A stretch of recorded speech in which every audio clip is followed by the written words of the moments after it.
سردار اختر مینگل صاحب. بسم اللہ الرحمن الرحیم. شکریہ جناب اسپیکر صاحب. کچھ ایشوز تھے, کوشش کروں گا کہ مختصر ان پر اپنا نقطہ نظر پیش کروں. سب سے پہلے تو حالیہ جو بارشوں کے نتیجے میں ملک بھر میں بالخصوص بلوچستان میں جو نقصانات ہوئے ہیں اس پر آپس میں خاموشی, آپس میں بات چیت نہ کریں, اپنی نشست پہ بیٹھ جائیں, خاموشی اختیار کریں. جی ممبران بلوچستان سے اپنا انہوں نے اظہار رائے کیا. جناب ڈپٹی اسپیکر صاحب, حالیہ بارشوں سے بلوچستان میں جو نقصانات ہوئے ہیں, سڑکیں تو نہ ہونے کے برابر تھی ہمارے پاس. کبھی کسی بڑے صوبے کی زکوٰۃ کے طور پر ہمیں ایک آدھ سڑک مل بھی جاتی تھی تو وہ بھی کبھی سیلاب کے ذریعے یا کبھی دہشت گردی کے ذریعے سے جو ان کو تباہ برباد کیا جاتا تھا. لوگوں کی فصلیں تباہ ہو گئی ہیں, گاؤں کے گاؤں برباد ہو گئے ہیں. زراعت جو ہمارے زرعی علاقے تھے بالخصوص آپ کے نصیر آباد کے اور ڈیرہ مراد جمالی کے علاقے, ان میں جو بارش نے جو تباہی مچا دی ہے, اب اس کو خداوند تعالیٰ کی طرف سے مصیبت ہے, اس کا مقابلہ ہمیشہ ہم نے کرتے آ رہے ہیں. لیکن ہمیں افسوس ہوتا ہے کہ حکومت کی بے حسی. اگر آج یہ اعلان کیا جاتا کہ ان علاقوں میں ایک بڑی مقدار میں گیس نکل آئی ہے تو وزراؤں کی جو قطاریں لگی ہوتی.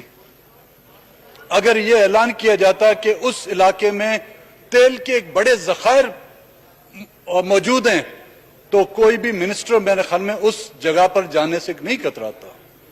اگر یہ کہا جاتا وہاں پر کہ سی پیک کے نتیجے میں وہاں پر اربوں ڈالر کی جو ہے امداد لی جا رہی ہے یا کچھ پروجیکٹ لائے جا رہے ہیں تو وزراء اعظم سے لے کر صدر تک بھی اس علاقے کے دورے کرتے. لیکن شاید ہماری فصلوں کی تباہی اپنی جگہ پر, ہماری تو لاشوں پر کوئی آنسو بہانے والا نہیں ہوتا. تو میری آپ سے بھی گزارش ہوگی, حکمرانوں سے بھی, حکومت سے بھی یہ گزارش ہوگی, چاہے وہ مرکزی حکومت ہو صوبائی, ان نقصانوں کا ازالہ کریں جس سے ہاں. اور یہ ہم روز اول سے کہتے ہیں کہ بلوچستان میں بارشوں کے نتیجے میں جو پانی ضائع ہو رہا ہے, خدا کے واسطے وہاں پر چھوٹے بڑے ڈیم بنا دیے جائیں. اگر آج 20 سال پہلے یہ منصوبے بنا دیے جاتے تو نہ ہی نصیر آباد, نہ ہی جلمکسی, نہ ہی خزار و کرخ کے علاقے جو اتنے متاثر ہوتے.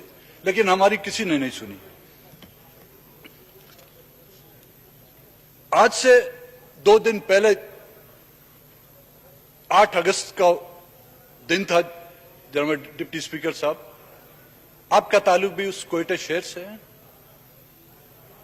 چند سال پہلے 8 اگست کے دن بلوچستان کے وکلاؤں کی ایک بڑی تعداد کو ایک بم دھماکے میں, خودکش بم دھماکوں میں جو ہلاک کر دیا گیا. کمیشن بٹھائے گئے, نتیجہ کیا نکلا؟ جس طرح کے حمود الرحمان کمیشن کا نتیجہ نکلا, اسی طرح 8 اگست کے کمیشن کا نتیجہ بھی اسی طرح نکلا. تمام لوگوں سے میری گزارش ہے, آپ نے کچہری لگائی ہوئی ہے, بیٹھ جائیں اپنی اپنی نشست پہ. اگر کسی نے بہت ضروری بات کرنی ہے باہر جا کے بات کر لے, یہاں پہ غور سے سنیں. جی سردار اختر مینگل صاحب. لیکن کیا اس کمیشن کی رپورٹ کو اس ایوان میں کبھی پیش کیا گیا؟ ہمارا کریم جو ہمارے پڑھے لکھے طبقے کا آج بلوچستان کی جوڈیشری جو ہے اپنی اس واقعے کی وجہ سے بالکل اس یتیم خانہ سا بن گیا ہے. ہمارے بہت ہی معتبر اور قابل وکلا اس میں شہید کیے گئے. لیکن کیا کبھی اس ایوان میں اس کمیشن کی رپورٹ کو زیر بحث لایا گیا ہے کہ اس میں قصوروار کون ہے؟ کیا اس خودکش ایک بچے کی تصویر دکھا کر بار بار ہمیں بہلایا دیا جا رہا تھا کہ نہیں آپ تمام آپ کے وکلاؤں کا قاتل یہ بچہ ہے؟ اس بچے کے پیچھے ہاتھ کس کا تھا؟ اور وہ چین جو ایک سینئر کھانسی صاحب کو قتل کر کے اور یہ پروگرام کے تحت اور دھماکہ کیا گیا, کیا یہ بچے کی سوچ تھی या उसके पीछे एक बहुत बड़ा माइंड था जिसने तमाम ये प्लानिंग बनाई। उस कमीशन की रिपोर्ट को यहां पर लाया जाए, हमें दिखाया जाए और उस पर बहस की जाए। दूसरी अहम बात जो हमारे जनाब असद महमूद ने यहां पर की, जो पिछले इजलास में मैं यहां पर मौजूद नहीं था जनाब डिप्टी स्पीकर साहब, जो कुछ हुआ सही नहीं हुआ, जो यहां इस तरफ से हुआ या उस तरफ से हुआ, जमहूरियत का हुस्न जिसको कहते हैं उसको सबसे उसका अहम जुज जो है इख्तिलाफ राय है। अगर इख्तिलाफ राय को निकाल दिया जाए तो ना ये जमहूरियत रहती है, ना ही जमहूरियत के वो इदारे जो मजबूत हो पाते हैं। इख्तिलाफ राय रखने वाले को अगर मुल्क दुश्मन, गद्दार या दूसरे ममालिक का एजेंट करार दिया जाए तो मैंने पहले से आपको एक बड़ी फहरिस्त दी हुई थी जिसमें मुल्क के गद्दारों के नाम शामिल थे। मोहतरमा फातिमा जिन्नात से लेकर JM सैयद से लेकर बलूचिस्तान के तो हम गद्दारों की, हम तो सब जो है इब्ने गद्दार कहलाए गए हैं, लेकिन कोई ऐसा नहीं बचा। तो क्या इख्तिलाफ राय रखना, या तो यह कहा जाए कि असेंबली के आप जो आपके रूल्स और रेगुलेशन है उसमें यह तरामीम लाएं कि किसी भी मौजूद मेंबर को ऐवान के अंदर इख्तिलाफ राय रखने की इजाजत नहीं।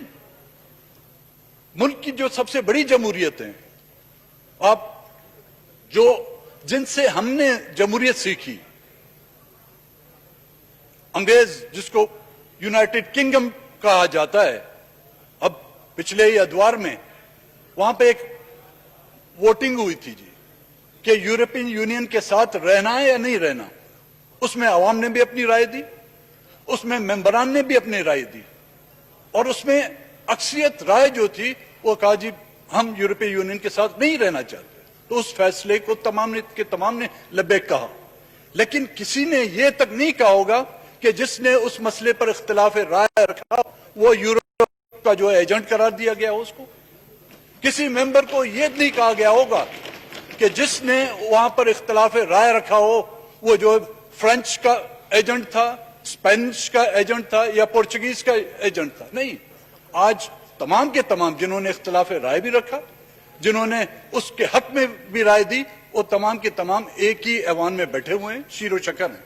लेकिन क्यों हम उनकी तमाम वो बुरी आदतों को अपनाते हैं, लेकिन कम से कम उनकी कुछ अच्छी आदतें हमें अडॉप्ट करने का भी तो हक हासिल है।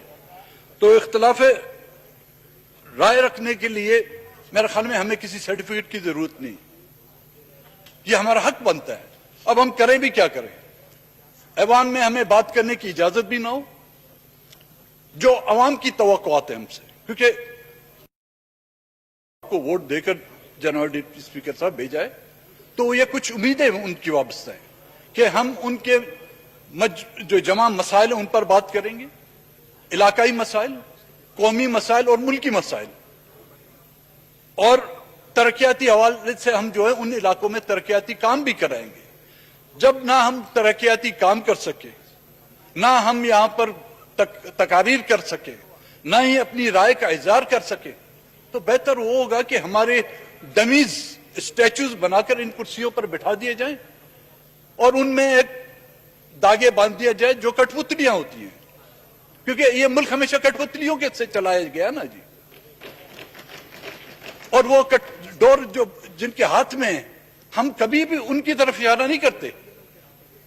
जो हमें नचाते हैं, जिनकी डुगडुगियों पर हम नाचते हैं, लेकिन हम एक दूसरे को बुरा बुला कहते हैं, हम एक दूसरे को कोसते हैं, हम एक दूसरे पर इल्जाम लगाते हैं, और यहां तक के बदकलामी और बदतमीजी के इस हद तक हम जाते हैं कि एक दूसरे को गालियां तक देते हैं।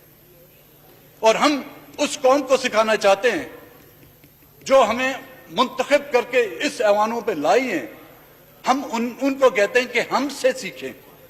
तो या हम सोचें जब उन्होंने हमसे सीखा तो उस कौम का और उस मुल्क का हशर क्या होगा, ये अल्लाह ही जाने।